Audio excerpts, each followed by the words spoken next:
Originally released for the Nintendo 64 in 1997, Turok Dinosaur Hunter is a first-person shooter much beloved by fans. It has been given a HD remastered treatment and re-released on Xbox One. Now first things first, it was never a pretty game, no matter if you played it on the Nintendo 64 or PC. This HD update doesn't change that, even if there is a little more smoothness to the visuals. In fact, if you had no idea what this game looked like before, you're liable to think it downright ugly. The visuals of Turok is not its strong point, nor is its story. The narrative surrounds a Native American named Talset, tasked with protecting the barrier between Earth and the Lost Land.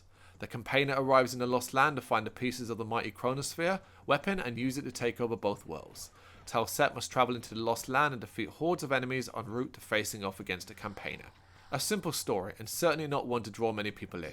No, where Turok's strength comes from is with its excellent FPS gameplay, adventuring, and to some degree, the puzzles. Turok Dinosaur Hunter is as classic FPS as they come. There is no regenerating health. You have limited lives, and you're going to be collecting keys to progress.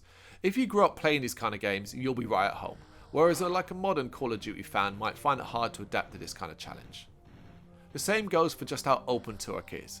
Levels are mostly huge, and you're free to explore with only a real task being to collect a set number of keys before you exit via portal. These keys are used to unlock more levels, which are accessed via a main hub. You don't even have to play each level in order if you don't want to. As long as you have the keys for it, that level is available to play. It makes the game feel almost open world, even though it obviously isn't. In fact, the only time Turok takes on the form of something more like Doom is with the final level that is fairly linear. Bland as they might look, each level is markedly different, and with many branching paths and secrets to find. You can spend a fair chunk of time fully exploring each one.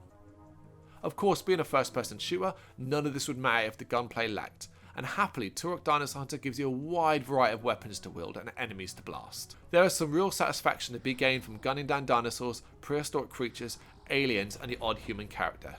The blood that spurts from the latter as they grab the neck is gleefully sadistic. Gunplay is great, at least until you reach a boss. There aren't loads, but each one is a bullet sponge. What was fun quickly becomes a chore, as you sink rounds and rounds of ammo into them, only to see a fraction of their health drop. While few rarely challenge, you might find yourself dying a fair bit just because of how long it takes to bring them down.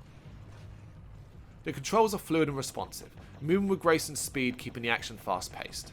The only time they really have an issue was with tight platforming sections. These can be frustrating as hell as you jump from small platforms to platforms. Best case scenario, you fall and have to start the platforming section again. Worst case scenario, you fall to your death, losing one of your precious lives. They are better than the N64 controls though, and overall most things have been improved. The fogging, something that Turok was notorious for, is not as prevalent, with a much further draw distance on show. This makes having to use the map overlay less important, something fans of the original game will find quite a relief.